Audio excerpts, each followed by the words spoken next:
Good afternoon, everybody.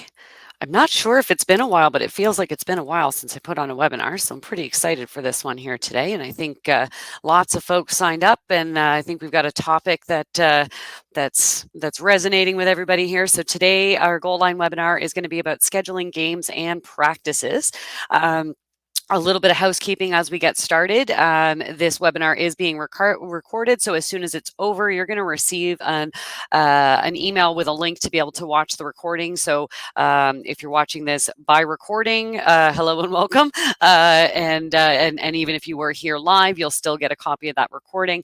I also do try to put these webinars up on the Goalline YouTube channel. So if there are any past webinars that you're not sure or that you didn't register for, go ahead and check out the Goalline YouTube channel, and you can always reach out to support about a link to any specific past webinar that we've done. You'll also notice you don't have any audio options during the webinar, but there is a chat. So go ahead and use that chat if you have any questions throughout the webinar. I'm not sure if he's on just yet, but I'm going to have Trevor Scott with me today, just because we had quite a few folks signed up for today's webinar, and I just want to make sure we had an extra set of eyes on that chat in case I miss anything. But feel free to throw your questions into the chat as we go along. We'll either get you an answer right away, or maybe we'll come to that later on in the webinar, and hopefully we'll finish up in time today to have a little bit of time for some questions at the end through the chat. What else do I want to say at the beginning here? Oh yeah, how to contact support. So if you do have any questions after the webinar, lots of ways to get in touch with our support team. You may have noticed a message in your control panel recently telling you about support contact information. We are in the process of transitioning, and we will be introducing a brand new support center for all of your support. Things like where to go to create cases and get to our live chat and see the phone numbers, as well as the searchable help material. So keep an eye out on some emails where we'll be introducing that as sort of the go forward. But meanwhile, you've still got all the regular avenues: faq.goalline.ca, the knowledge base, support at Goalline.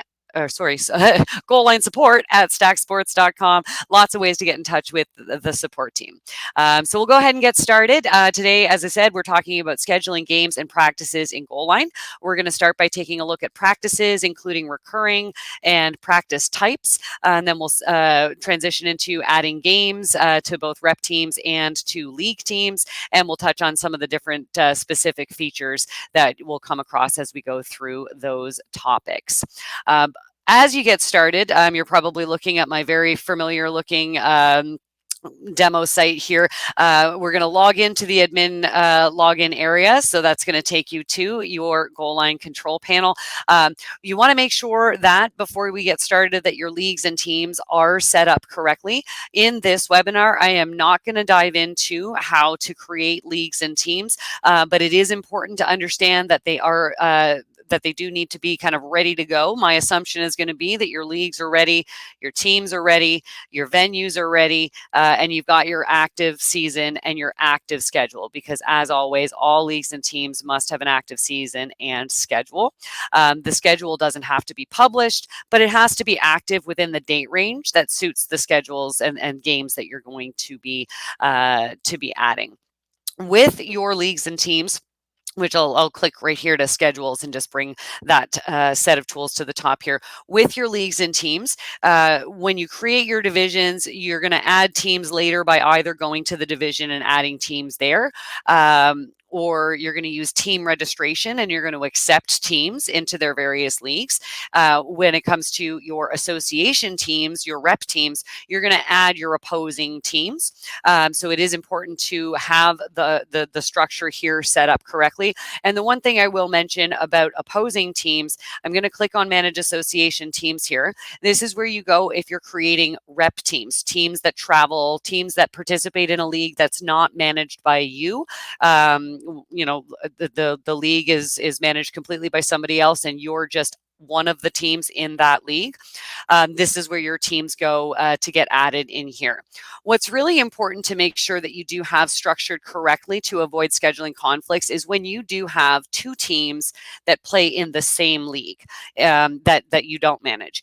So I have a U14 rep boys team here. If I click to edit this team, I'm going to see over here that it's my U14 rec. This is the league name that's given to this particular association team. I can change this to represent the actual league they play in, if that makes sense, or I can just leave it as something easy to recognize here. So when I'm seeing my association team over here, if I go to create a new team, I need to make sure that I tell the system whether or not that team is going to be playing against another team in my own association. So here I've got my 14 rep boys, and I've got a team 2 that's also 14 rep boys, rec, sorry. And so when I see this here, it is important that they are sharing the league name. And this isn't a duplicate league name. This is because they share their league. So they each operate as an independent team, as rep teams in my menu. So I can manage my rep boys here or my team 2 here separately from all my other teams.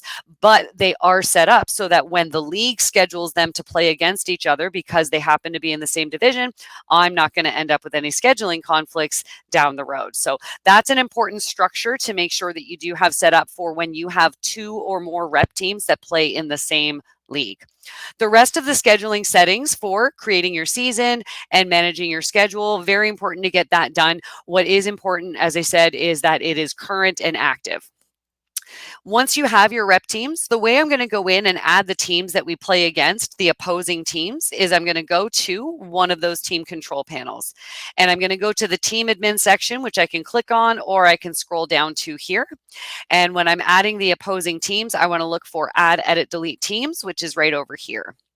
This is where I'm going to go and put in who we're going to play against. So right now, I just have my one team. I don't have anybody to play against. So I know we're going to play against at least 2 other associations. So I'm going to come in here and we'll play against the Halifax boys, one, and then there's a Bedford boys. So these are the teams that we're going to play against. So when I create those 2 teams that we're going to play against, they're going to be added to the list of opposing teams that I'm now going to be able to select from when we're scheduling games.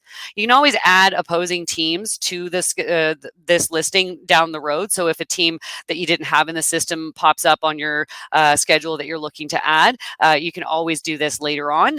Whoever has permission to add or edit and delete teams from there will be able to do that.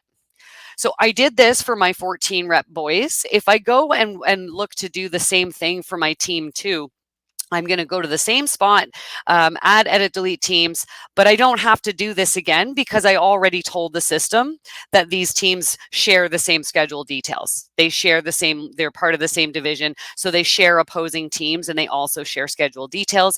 And now I know that these are properly set up to schedule some games and practices. Schedule games against these 2 teams. Practices won't really factor in there. So that is how we're going to go and add the opposing teams. And you will do that for each of the rep teams that you have that you play against. If you play against the same team year after year, the same set of teams year after year, you don't have to do this every year. These don't drop out of the system unless you specifically go through and either delete them or drop the teams from your season as you perform your season rollover. So you'll just go and make sure that you have all your teams set up with opposing teams to play against. When it comes to leagues, I'm just going to click here. Clicking on my Goalline logo here brings me back to the master menu. For those who haven't noticed that yet, since our UI update, there's been a few changes with how to get back to the master menu. So I'll go back to the master menu. I can check on the league teams that I have available to schedule to by going to any of my league control panels. So I always use my women's league over here. And similar to the team side, I'm going to go to the league admin. I'm going to click on manage teams, and it's going to list for me all the teams that exist in this league. If none of the teams were here yet, I could go ahead and just add them the same way that I did the other one. So I can add a couple of teams, and it just wants me to put in their team name. You can get a little fancier and add jersey colors. And when it comes to your league teams, you've got some additional options, things like team photos and descriptions and things like that. But the purpose of scheduling, you just need the team name to exist. You don't need anything else other than the team name to be listed as part of the leagues that are in, or sorry, teams that are in that league. So now that we've got teams to schedule in our opposing teams list for our rep teams, and we've got teams in our division, we are good to go to start creating some games and schedules. So I'll click back to go out to the master menu here. There are some things in your schedule details that you may go and change from time to time. Usually it's going to be that you're going to want to go in and publish or unpublish or change the settings on something related to maybe how you're going to report games and statistics and conferences and things like that. So those are some things that you'll want to make sure that you have kind of set up, especially by the time you start to report games, like report the scores of games. You want to make sure that your schedule details are all set up correctly. From the master menu, you can always go and look at the schedule details when you go into manage schedules here from the master menu. You see all of your leagues and teams and whatever schedule exists in them. So right now I've got a regular season schedule for all of my leagues and teams. A couple of them have some games already, but for the most part, not a lot of games in here. If I click edit, I'm allowed to edit the specific details related to this schedule. So this one schedule, I would be able to change if I wanted to, for example, set it to not be published for now. If I want it to be active but not published because I'm going to play around with it. I'm probably going to make a lot of changes, and I don't want people looking at it until I'm ready. And then I might come back in and edit it later to say, yes, we now want it to be published. Lots of different things go on with your schedule details, and these would impact things like how the standings are going to calculate and stuff like that. The other thing that's particularly important about the schedule details is the date range. So the date range does have to span whenever you plan on scheduling games. If my date range doesn't start until November 1st, I cannot schedule a game on that schedule until November 1st, even if my season started on October 1st. So the schedule date range prevents you from scheduling games outside of the date range for that particular schedule. Think about the regular season feeding into playoffs. Very important that your regular season doesn't go beyond when your playoffs would start, because then your standings aren't going to be finalized by the time people are trying to play based on standings. So keep that in mind.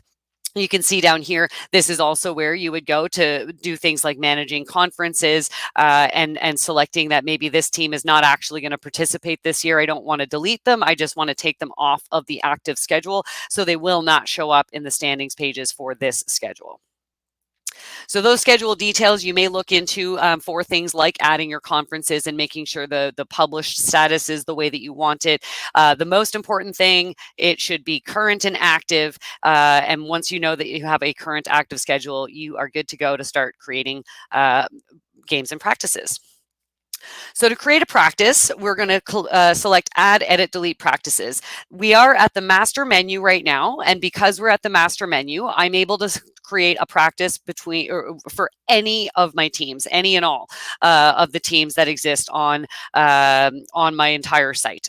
So whether they're league teams or association teams, I can schedule practices for any of them. For those of you who only schedule practices for your own rep teams, it may be easier for you to just hop into the rep team menu and do it that way. And we'll show you how easy it is to do it from that menu. But a lot of organizations will have a general, like an association-wide scheduler who is responsible for inputting at least the initial schedules for all of the teams within the association. So if that's the case for you, this is a really great place to start, because all of your teams are going to be listed here with whatever title they have been given through that association team creation or through the league teams there. So you can select whichever team it is that you want to create a practice for. I'm going to actually not click that one. I'm going to look for the Blizzard team just because they're the ones I always pick on. So here's my Blizzard team here. So I'm going to pick the Blizzard team. So I select my team first, and I select my venue as well. So where is the practice going to be played at? So I can choose my my venue. The practice type is going to be really important here as well. Organizations that use and I think most of the folks that I saw signed up for today's webinar are hockey.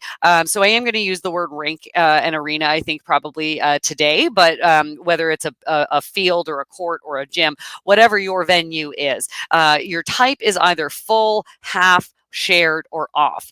And so a brief summary of these would be: a full venue practice means you can only have one team practicing at that venue at that time.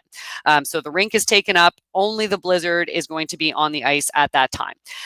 If I have a half venue, it means I can schedule exactly 2 teams with a half venue practice at this venue. So if the Blizzard is going to practice on one side and Big Deal is going to practice on the other side, I can set up a half venue practice where both of these teams are going to be practicing at the same time, but they're not technically sharing, they're just splitting the venue. Shared venue allows you to schedule a practice between any number of teams, and literally any number. You can schedule 20 teams. I probably wouldn't recommend it, but you could schedule 20 teams to practice at the same time at the same venue. And so to select more than one, I can select using the control key, and I can just pick that all of these folks are going to have a shared practice at this venue at this date and time. So shared venue practices are pretty popular, mainly at the younger age groups, and you can share practices across any of the teams that exist. So they don't even have to be part of the same division. You could have, a U6 team sharing with an adult team, or a U15 team, whatever works for your association. However you're scheduling that, you can do any number of teams for a shared venue practice. Off venue is similar to full venue, where it only allows one to be scheduled in the off venue portion. The idea being that there's sort of one room off to the side of the rink that you can use. If you do have a facility that has multiple places where you tend to schedule practices directly, rather than use the off venue option here, I do recommend that you create a venue that represents the off venue. A good example, I know I mentioned you guys are all hockey, but a good example using baseball is that the batting cages, a lot of times people will want the batting cage to be completely separate as a venue. So it's not a venue you would ever select to schedule a game at, but it is a great venue to select when a team is going to specifically be practicing at the batting cage and not on the actual field. So if there are instances where it makes sense for you to add a completely separate off ice or dry land, or batting cage style type of venue to the list of venues that you can choose from, that is something to consider. I generally do recommend permissions to add venues is pretty limited, so definitely talk it over with your association and anybody else involved in scheduling, just to make sure that doesn't cause any kind of balloon effect issues down the road by accidentally scheduling a game at the batting cage. That would probably not go over very well with the umpires. So once you have your practice type selected, I'll just go back to a little bit about the shared practice. If I create a shared practice for the Blizzard, but I only select the Blizzard, I can create a shared practice later for any other team that uses the exact same venue and time as the Blizzard. So it may be a shared practice with just one team for now, and then next week we know which other teams are going to be participating at the same time. So you can add shared practices down the road. And when it comes to using your schedule upload file, if you were to do that instead of doing it one at a time, you can add each team on their own row with shared practice as the practice type, so that you can upload the practice as a shared practice, either one at a time, or do it now and then add more teams later. The one thing that I always notice, and I sometimes forget to update here, when you're adding a practice manually, it's going to default generally to the current date at 7 p.m. But the practice end time is not going to assume anything. With games, by default, we typically assume that it's going to be 60 minutes, but practices can be all over the place. So you do want to make sure that you're selecting the appropriate practice end time.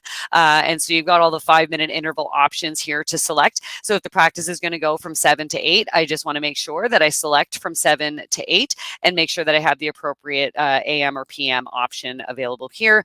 And I don't have to pick today. I can use the options here to set that up at a different time.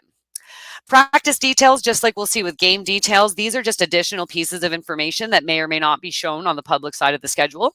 When you add practice details here, they do always show up to folks who are able to view the schedule on the admin side where we are right now. But unless you select that, yes, you can display the practice details on the schedule, other people don't see those details. So if I do select that, yes, these details are available, then when I go and view the schedule on the public side, I'm able to view those details. And if I'm subscribed to the schedule, I subscribe using Google. When I go to look those practices on my Google Calendar, it will show me those details as well. This is going to be your typical for creating a practice. And then if you do want to create a recurring practice, which again, at the beginning of a season, very, very common to go and just get in all of those practice time slots that you've set aside. So as an association, you negotiate your venues, you know exactly when you have your venues available, and you're working out now who's going to practice when. So this team gets every Monday at 6 p.m. or that team gets every Friday at 9 or whatever recurring options you are able to set up at the beginning so that you only have to do this action once. And then you would go through and maybe do edits down the road for individual practices. So once I select that I want a recurring practice, I'm going to select what cadence it's going to be. So is it going to be repeating daily, weekly, or monthly? I don't know if daily would be good or not, but weekly is probably what most people have as a recurring practice. So weekly every week. If this is something that is, you could do daily every 7 days, which is pretty much the same, but you can do a variety of things here. So daily, weekly, or monthly, every however many. So every week, every 1 week. And I'm going to say this goes until a certain date. So we can start now, but we're going to go until the end of March in 2022. And that's going to be our recurring practices. I can always come back in here and make changes, add new practices throughout that are in addition to this, or make changes to some but not all, or I can change the entire recurring set of practices down the road if I needed to, change it from instead of being on Fridays, it's going to be on Thursdays, and it can change the entire set of recurring practices. So that is how we set up a recurring practice, and you can do this in the shared half, the full, and whatever you have set here for the venue, the type, and the teams will repeat for the entirety of the recurring practice that you set up. So if this is something that you are doing sort of one team at a time, then just do it one team at a time, and you've done it once to add all of the practices for the entire season for that particular team. Once you've added recurring practices, as I said, you are able to edit them and edit the future recurring, or you can edit just that one practice. So I'll go ahead and hopefully I don't have any conflicts here. So I'm going to go ahead and add my practice. I just scrolled way past the email announcement form, but as you can see, and as you're probably familiar, almost anywhere in Goalline that you're adding useful information, news articles, events, practices, and games, you always get that email announcement form so that you can send an email as you create the game or the practice. So here we go. We've added a whole bunch of practices here. So this practice is recurring for the Blizzard. It goes until March 17th based on the dates that I selected based on the day of the week here. So we've got all of these practices available here, and I can edit or delete each individual practice. You do have an option here that you can filter. So if you did want to reduce this list, because we're at the master menu and I only only have Blizzard here now, but eventually we're going to have all kinds of teams and practices listed here, so I can filter based on the team or the venue and or by the date if I just want to see practices that fit within the criteria that I want to filter there. So that's something you can do. And then there's a delete multiple option here. So editing a practice, I just click to edit that. When I go to edit the practice, it's going to show me that right now we just have this one team. So I'm not setting up a practice for a new team anymore. I can edit this practice to change it to a different team, but I can't just get the same form as what I would have had previously. And I can also set this, continue setting this as recurring and make changes that would reflect or that would affect all future practices in this group. If I uncheck the recurring practice box, I'm only making the change to this one practice. So by creating a recurring practice, you get that ability to make that sort of trickle effect throughout the entire season to say, oh, I meant to say that this was on Thursday, not Friday. I want to change all of them. So I would keep it as recurring and make my appropriate update. If I only want to change one of them because maybe this one practice is going to change for whatever reason, we got extra ice, so we're going to it's going to go till 8:30, then only this one practice is going to be updated and the rest of the practices are going to stay exactly as they were. And again, we can send out an email to make sure that people are aware of the changes to the practice that was just made. If anybody's subscribed to the public schedules, that's automatically going to flow through to them. So that's how we're going to create practices with the recurring practice option, and this is from the master menu. It is exactly the same process from league or team menus. Leagues typically don't worry about scheduling practices, but if you do have house leagues within your organization, you may be responsible for their practices as well. The difference is that you can only pick from the teams that are part of that league when you drill down to a league menu. And then when I go into a specific team menu and I go to the add, edit, delete practice tool, it is only going to let me schedule a practice for that team. And I can here add a practice that is a shared practice with one of the other practices that's set as shared. If the other practice is not set as shared or not set as half to be able to share the venue at all, then I am going to be shown a conflict. It's going to show me that I can't add that because it's in conflict with somebody who's already using that venue for their practice time. So the difference here, I don't pick a team, but everything else about this, including the recurring and email options, is exactly the same from the league or the specific team menu. So that is how we add practices into the system. And I'm going to say one at a time, even though that recurring option is definitely, potentially not one practice at a time. It certainly could be lots of practices at one time. So that is how we create those practices. Games can be done very, very similar. So we can start at the master menu and go again to the schedule section, and you'll find that there is an add, edit, delete games option here. Here, when we select add, edit, delete games, the first thing we have to do is select a league. Remember that your rep teams have a league name behind the scenes that is going to be what you'll use here to select the team. So I'm going to have U14 Rec. This is the league that my rep teams belong to. So when I click here, I'm going to be drilling down and being able to schedule games for them. So my schedule being the regular season, once I select the league, it's going to show me any schedules that are active and current in the season. So once I make my selection there, I'm going to go and select that. So because I came from the master menu and I have two teams, it's telling me up here that either the home or visiting team has to be one of my rep teams. It has to be one of the teams that I've set up to share schedule details. So my visiting team has to be one of these guys, but not Bedford boys or Halifax boys, but any of these three. It can be any of these three teams. I guess I had three of them sharing those details. My home team or visiting team has to be one of my teams, and then the other team can be one of the opposing teams, like the Bedford or Halifax team, or I am able to select TBA. This is from the master menu. So I did have to select my league first and then select the schedule. And if I create a game here, I can click to switch the league and go and repeat and do this for somebody else. Go and do a CAHL game, switch over there and continue. This is how I'm adding a game one at a time. When I'm at the master menu, I make that selection first. If I do go to a league menu first, so I'll just hop into my Hurricane Inlet League. And when I go to a league menu first, I go to the scheduling section.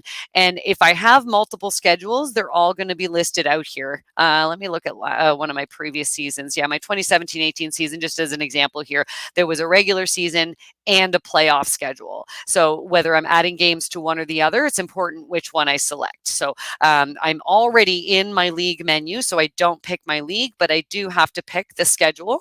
And then I click that I want to add, edit, delete games for the regular season schedule. That's a past season, but just showing there that there's multiple schedules. A lot of times we'll see people that have an exhibition schedule, a regular season schedule, possibly a tournament schedule.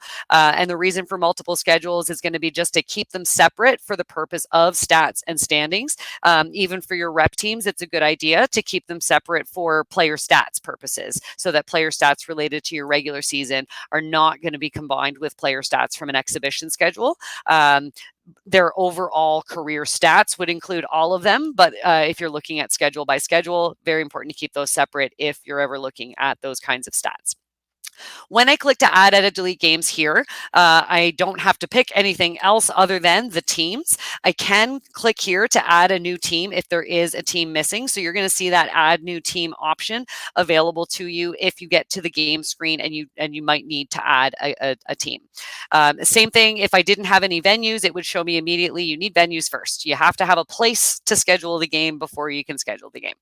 With league games, the drop down here is going to show me only the teams that belong to this specific league and no teams that belong to my other leagues. And it doesn't matter for visiting and home team because I own this entire league. I manage this league's entire schedule and standings. So I'm picking both teams for home and visiting. I don't have to pick anything specific here, not like a rep team. The other thing that's different about league games is that you can select TBA from the list. And I would like to point out that TBA exists automatically by default in the Goalline platform. You should not create your own version of a TBA team using the methods that we looked at for how to create teams. Adding placeholder teams has its use cases for sure. But if you're going to be needing placeholder teams, they're more likely to be needed for things like playoff schedules than they are for regular season schedules or just regular games that you're scheduling. Placeholder teams are typically going to be labeled as things like first place, second place, third place, or just team 1, team 2, team 3. Placeholder teams, like I said, they do have their place when it comes to configuring playoff schedules in advance of the regular season being underway, or maybe you don't know your teams yet and you want to just be super ahead of the game when it comes to the playoff schedule. But Goalline has its own version of TBA teams for you to select. And the reason that it's important to point this out, if you create your own team called TBA, that the system is going to think it's the same as any of these other teams, and it's going to recognize it as a schedule conflict if you try to use it in too many places. Whereas if you use Goalline's TBA option, we know this isn't a real team. We know that this is a team that you just don't know who it is yet.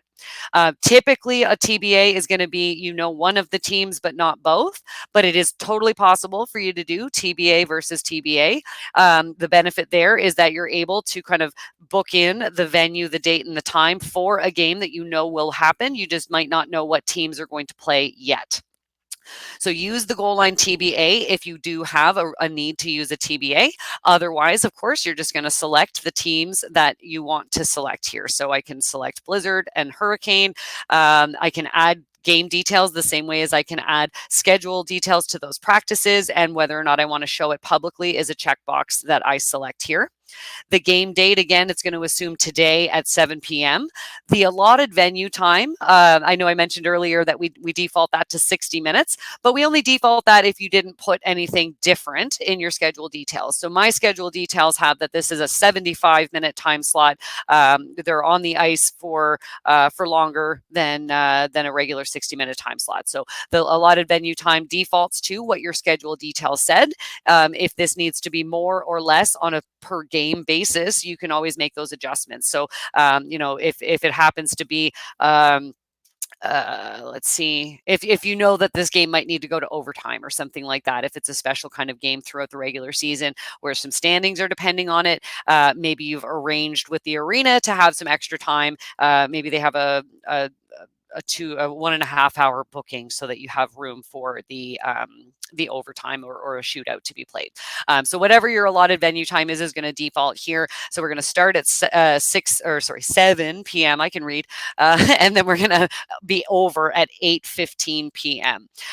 You can select the game time TBA option. You do still have to pick the venue and the game date, so that the venue and the whole purpose here is that you want it to show up on a schedule so that teams will know there's going to be something, but they might not know exactly what is going to be happening there yet. I do recommend not using TBA for everything, because then you're going to have to go make a lot of manual edits, because editing these kinds of games is going to be a manual thing. So regardless of how we add the games, you're going to edit them either one at a time, or you can delete multiple games. So just keep that in mind when it comes to using TBA options, both for teams and for the game time. So once you have your team, your venue, your date, your time, any game details you want, again, we see this email announcement form. You can shrink that up if you don't want to see it every single time. And if you've shrunk it, it will stay shrunk until you open it up again. And so we can create a game here. Let's see. Let's pick we'll do Scotia 2. That probably won't be a conflict today. So let's see what happens. So when I go to create the game, it will add that game to the schedule, just like every other game that's over here. We can see all of the games that exist. And this is, again, for this one league, and this one schedule is going to show me the games, and I can filter and look at any of the games that I need. If I do need to edit a game, I'm going to click to edit, and it's going to bring those game details just right over here. And it's going to show me the basic details here, show me who the teams are, where it's happening. Let's say this was the wrong venue entirely, and so we need to change that to a different venue. I can make that change.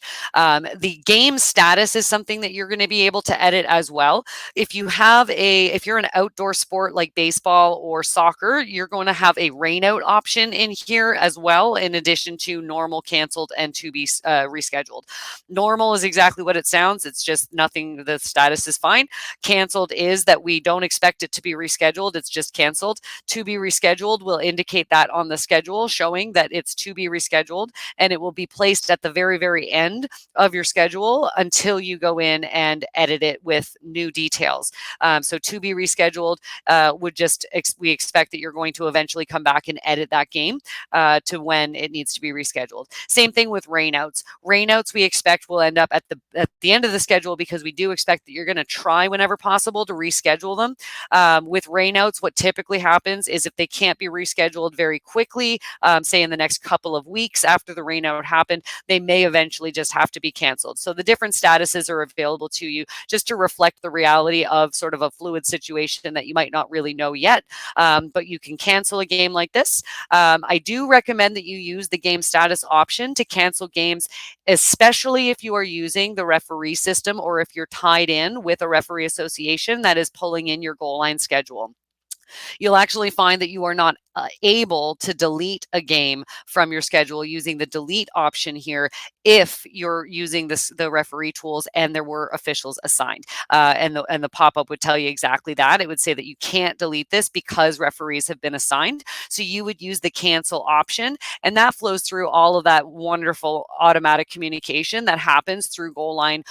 From doing this cancel option, your referee assigner and referee in chief is going to automatically receive an email about the game having been canceled, so that they know that they need to go in and do something.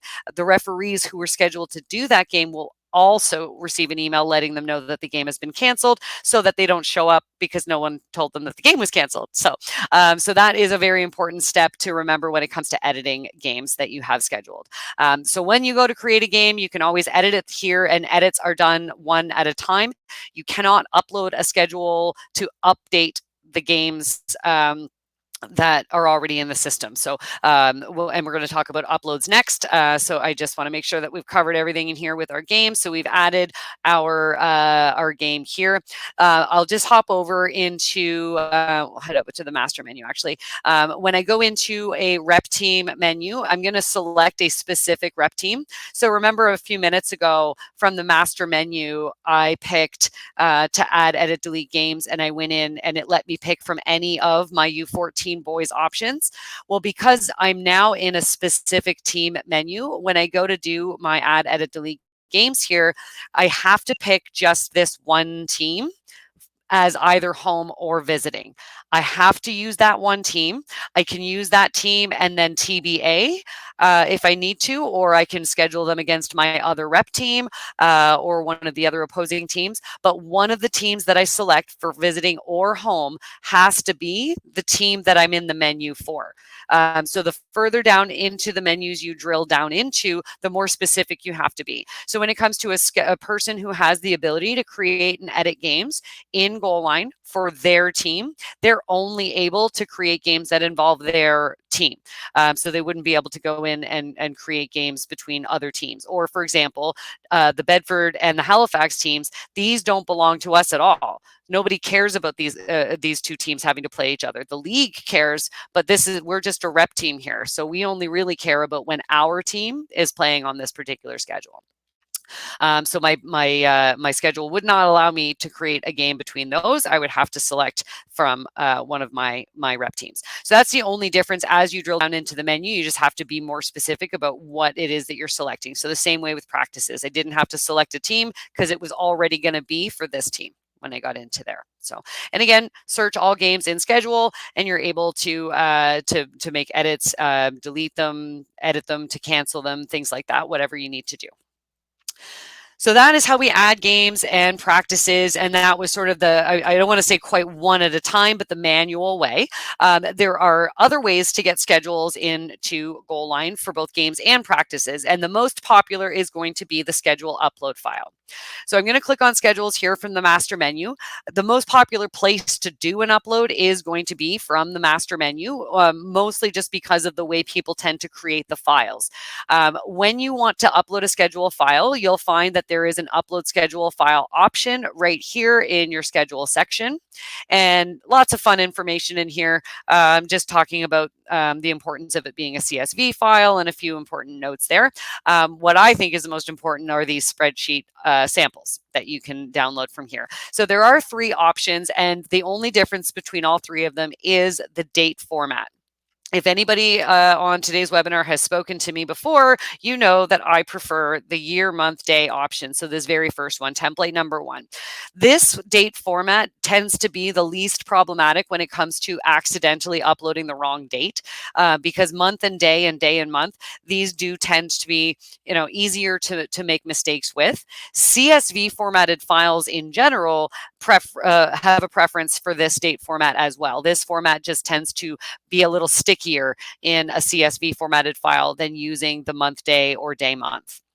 And where I'm in Canada, I'm very much used to it going, smallest to biggest or biggest to smallest. So the month day tends to really kind of get me backwards. I know. So just as a little heads up there, this is my favorite format. So I'm going to click to download that, and it just did. It downloaded it to my computer for me. So now I can open that up and take a look at it. So when I look at my schedule upload file, I'm going to make this way, way, way bigger so that we can, let's see, how do I do that in Excel here? I know how to zoom in. Goodness gracious. There we go. We'll do 200%. Sounds good. There we go. So what's important in here is just to point out the columns that you absolutely need, and then I'll show you the columns that you don't necessarily need. Obviously, if we're going to upload game information, we need a home team and a visitor team. If your upload is going to be for practices, you might not need the visitor team column, and that's fine. If you're going to upload a practice, we can have my U14 rep boys be the home team, and it's going to be a practice, so there's no visitor team needed. If it's going to be a game, I would do my U14 rep boys, and then I'm just going to be lazy and copy that and paste that, and we'll do team 2. So to create a game, I would use both the home team and the visitor team. Another fun little trick is that I could be using the visitor team column to set up a half venue practice. So this could be still a practice if I needed it to be. So this is going to be a practice for sure. This could be a game or a practice depending on what I put in the columns over on the side. So I would have my home team and visitor team. Visitor team's not required if it's a practice. The start date, because I chose this date format for my template, the start date is giving me the teaser text here that I should use this format. I'm going to point out yet again about the importance of the format here. It is very important that you use the hyphen here.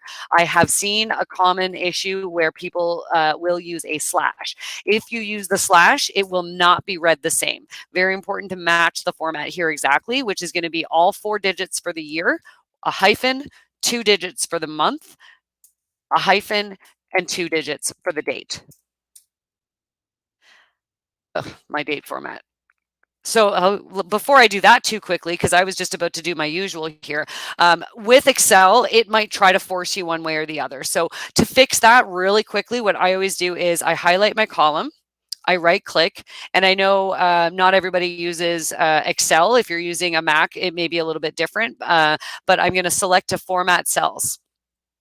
And when it comes to the options, I'm going to pick date, and then I'm just going to find the one that looks like what I want, which is this one here. So it's my year hyphen, month hyphen, date and yeah, so there now my date format looks the way that I want, and I can use that throughout the column, and it will automatically set that up properly for me. So this one here, actually, let's do that. It's going to actually be on the 6th so that we don't have them one right after the other.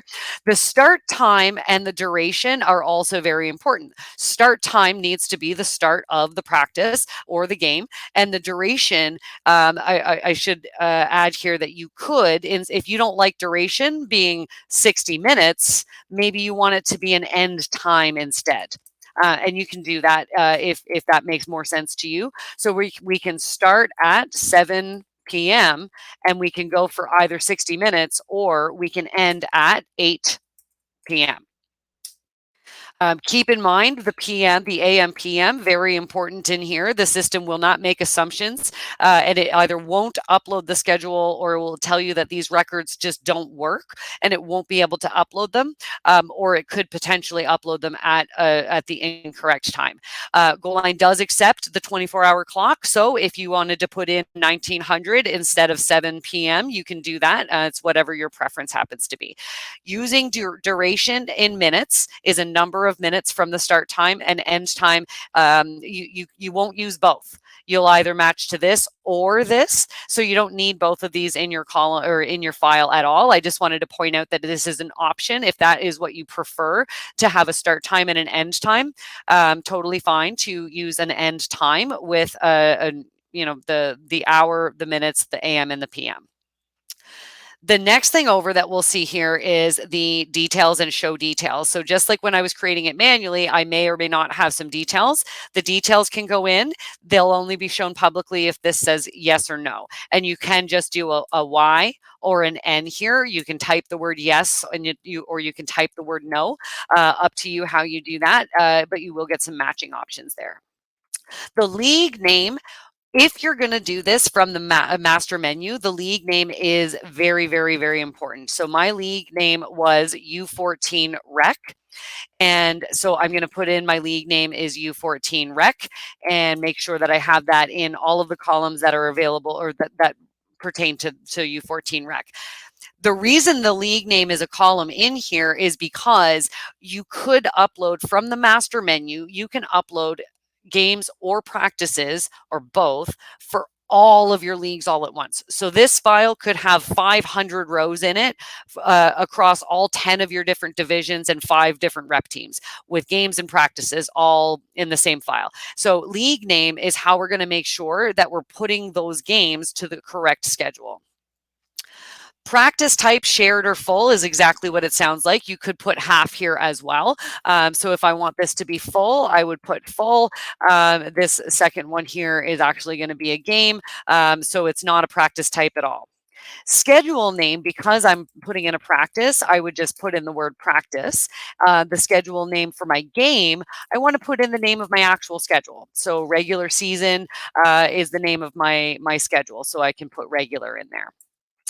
When it comes to venue, you want to make sure that you put in the appropriate venue so that you're able to match it properly.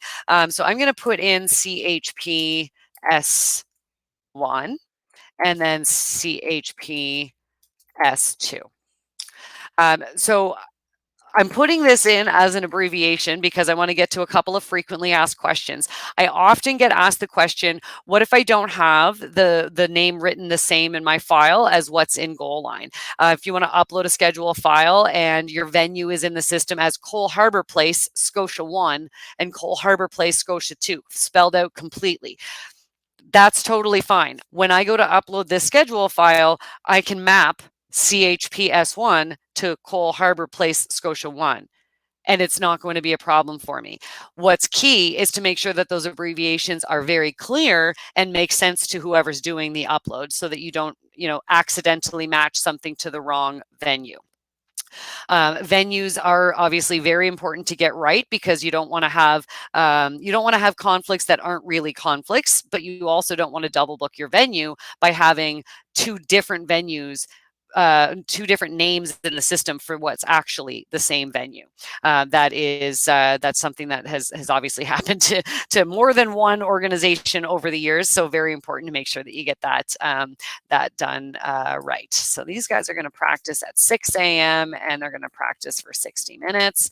I'm going to get rid of this column.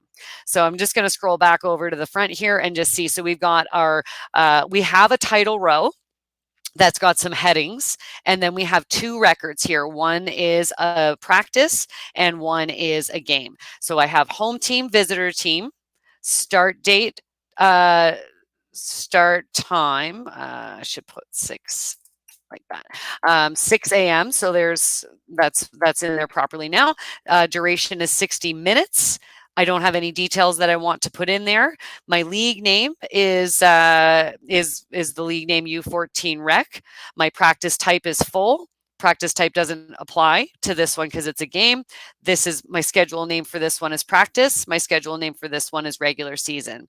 I'm also not putting the word season, even though the schedule name is regular season, because I'm going to be able to match that the way that I want to match it as I'm going through the actual upload.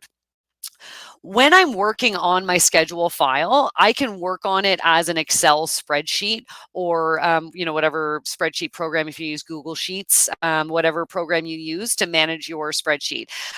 You can work on it in whatever format you like until you're ready to actually go and upload it. So I'm ready to upload this now. I always recommend doing this right before once you're finalized with your file, that you always use save as. And the reason I recommend this is because the CSV format file format is really particular about the kinds of changes that might change it from being able to be a CSV formatted file. And an example is having more than one sheet in the spreadsheet. So if you have a workbook that has sheet 1, sheet 2, sheet 3, you cannot save a CSV formatted file that has multiple sheets in it. So very important that if you're ready to upload the file, that you use save as and you make sure that your title is appropriate. I always like to make sure that I indicate kind of what the season is, and I always put my initials at the end of the file name so that I know which one exactly it is that I want. So we'll do sample upload 2021 AV. The CSV comma delimited is the format here, but I am going to open this drop down to show that there are some additional options, and there are some options that I'll tell you, I have a favorite. I don't know if anybody else has a favorite type of file format, but my file format that I prefer is UTF-8. So it is still CSV, which stands for comma separated values. So as long as it is a CSV with comma delimited or comma separated, it's going to work fine. There are Mac options for CSV files. I think it just looks a little, you instead of save as, I think you select export as something that is a CSV format or CSV windows. But the options are going to be here. There's going to be lots of file options. The reason that I like UTF-8, I do this whether it's a schedule upload or if it's a player import, UTF-8 protects the file's special characters. And being in Canada, even if you're not from a French community, I promise you there are going to be some accents somewhere in the file. And so UTF-8 tends to protect the integrity of special characters. A schedule upload typically doesn't have issues when it comes to special characters, but I do like to point that out just as if you have it available as a file format option, CSV UTF-8, as long as it's for sure comma delimited and that the file extension at the end ends up being .csv, that's going to be awesome. So I'm going to save this now, and I should be able to find it again, no problem. So now I've saved my CSV file. I'm going to close it. I don't want to touch it anymore because I don't want to do anything that might cause the CSV file formatting to change. So now I'm going to select that I want to browse my computer and I want to upload my schedule file. So here's my sample upload 2021 AV. I found it nice and easy, so I'll pick that. And when I click to upload, if, for example, I forgot to save it as a CSV, when I click to upload, it will tell me right away, that's not a CSV formatted file. Make sure that it's a CSV formatted file. So then you'll go and make sure you save that. This is going to be the very first step of matching the columns. And we're matching the columns from the sheet to the columns available in the Goalline system. Whenever there's an exact match, it's always going to match, select it for you. So visitor team matches visitor team. So home team over here, we'll find home team. Not sure why that didn't automatically match. Might be it's case sensitive as well for that automatic matching. But home team goes to home team, visitor team, start date. But here, I want to make sure that not only does this format match this format, but so does my sample data. Because your sample data, you'll have a handful of sample data rows available here to just make sure maybe you picked this format in your file, but you actually used month, day, year. So that's just something to keep in mind here. So my start date is exactly the right format. I'm all good there. So I'll continue moving across. My start time is matched to start time, and my duration in minutes is duration in minutes. But you'll find here end date and time, end time. So lots of options. So even some of the ones that I didn't mention. So start date and time in the same column, that can upload as well. You do have to have the format in there exactly correctly, but if that's the way the file is given to you, easy enough to upload without having to make too many crazy adjustments to your file. So I'm using start time and duration in minutes. If I was using end time, I would select the appropriate end time format. As we scroll over, we can see we've got our details and our show details. I don't have any details that I want to add, so I can still match these because it's just not going to put any data in there. But if I don't need them at all, I can disregard that column. I can disregard it entirely. So if I scroll to the bottom, I can just click disregard. The league name, because I am at the master menu, absolutely must be there. Even if everything is the same league, I have to use it because it needs to know where are we starting. We're going to go into the system and we're going to upload this file. We need to go to this league and then add, the games and practices. So very important to have the league name. If you're doing this upload from the league or team, you will not have to to match the league name. But I do generally just recommend that you include it. Practice type being shared full or half is going to automatically match itself as well. So we've got one where we are going to be matching that. So that's great. Schedule name matches to schedule name. Venue matches to venue. So that's all of the columns that we have in the file are highlighted, and then they're all matched. The only ones that I'm disregarding are the details and the show details because I just don't need them in this file. Very important question on the before you click to continue is, are you importing the first highlighted row? I'm saying no. And the reason I'm saying no is because it's a title. Home team is not a team. This is not a game. This is just titles. So I don't want it to think that the first row in the file is actual game information. So I'm going to select no and then continue. Now I can see the information about what I'm uploading. Everything here looks good. There are no errors or what I would call a red row. If you have rows that show up in red, they would also show up with an issue, and it would tell you what the problem is so that you would know what to do. And you would just, generally speaking, you would just abandon, go fix your file and come back in. So if the file was, you picked the wrong date format, for example, that's the most common reason for having red rows here where it doesn't know what to do with the data.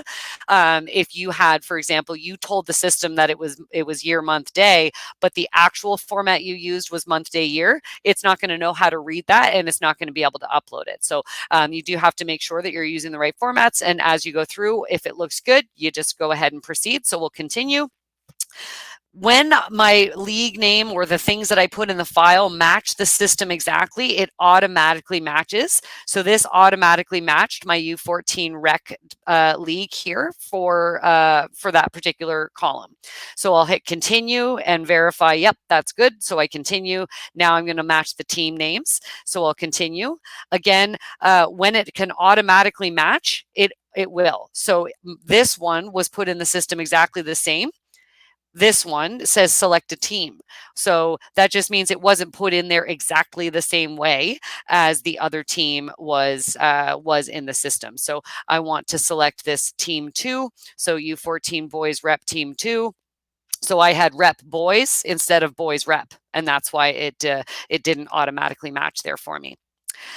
So continue now that I've done that matching. And the next one is going to be asking me my schedule names. And again, we've got 2. Practice matches practice, but because I only said regular and the schedule name is actually called regular season, I just select it from my match. So the advice there is just obviously the more precise you can be, the less matching you have to do manually. But I wanted to point out specifically how, even if you don't put it in exactly the way the system has it, you can absolutely still upload that information. So I need to find Cole Harbour Place, Scotia 2. Or sorry, Scotia 1 here. So these are going to be CHP. Oh, so I spelled out Scotia. So there's the difference. So there's my Scotia 1 and Scotia 2. And because I know these venues, I'm able to match that no problem, even though I used abbreviations. The last part of the matching step is coming up here. So we'll be matching our practice types. So null, it doesn't really matter with if there wasn't a practice type, it doesn't really matter. This one says full. I'm going to pick full, but as you can see there, I'm able to select the appropriate match. So I'm going to click continue here, and that's going to be the last of my matching that I have to do. All the matching is complete. So we're going to go ahead and upload those games or practices to the live schedules. While it's doing this, and this is something that I can't believe I didn't even mention this whole time, every single action that we did to create a practice or to create a game, whether it was manually or through upload, all of those actions were going through a schedule conflict check every single time. So this one, there were 2 rows in my file. 0 were duplicates or had conflicts, so 2 records were inserted. So now my U14 rep boys has a game and a practice on their schedule that was not there before. If I go over here, I'm going to, let me see where they are. So here's the game that we just created at Cole Harbour Place, Scotia 2 for tomorrow. So this was just added through the schedule upload process. You will find the schedule upload option at your league and your team menus, but just like creating the games and practices manually, the further into the menu you go, the more specific you have to be. If I go directly to a rep team menu, I can only upload games and practices for this rep team. So that is the upload schedule file option for Goalline. Very, very popular as an option. The sample spreadsheets are great because they're formatted with the correct column headers that you kind of need to start with, knowing that details are optional and that maybe practices might not be relevant for your particular for your upload file. The other thing I like to point out, you don't have to start with our spreadsheet at all. You don't have to use that template. You can start with anything. So if your league provides you with a spreadsheet of any kind of format, all you got to do is just go look at it and make sure that the columns are separated into the appropriate columns and make sure that it gets saved as a CSV formatted file so that you can go ahead and upload it. The schedule generator, I'm not going to go over in detail, but I will point out that if you are a league, there is a schedule generator option that would be right next to any of your standing style schedules. Using the schedule generator is one schedule at a time, which means one division, one schedule at a time, and cannot be used for rep teams. But if the schedule generator is something that interests you as far as using that to create your regular season schedules, reach out to our support team to get some more information there. And we may put on a specific webinar about the schedule generator in the future as well. So that covers our scheduling, games, and practices webinar. I was hoping to have a little bit more time for questions at the end, but you know how to reach us if you do have any specific questions. This is going to be sent to you as a recording. So if there's anything that you want to follow up on, reach out to us at support or check out the recording to maybe catch something you may have missed, or check out our help center and FAQ for any specific information on just how do I add a venue, how do I add a practice, etc. So thanks so much for your time this afternoon. Appreciate it, and we hope to see you next time.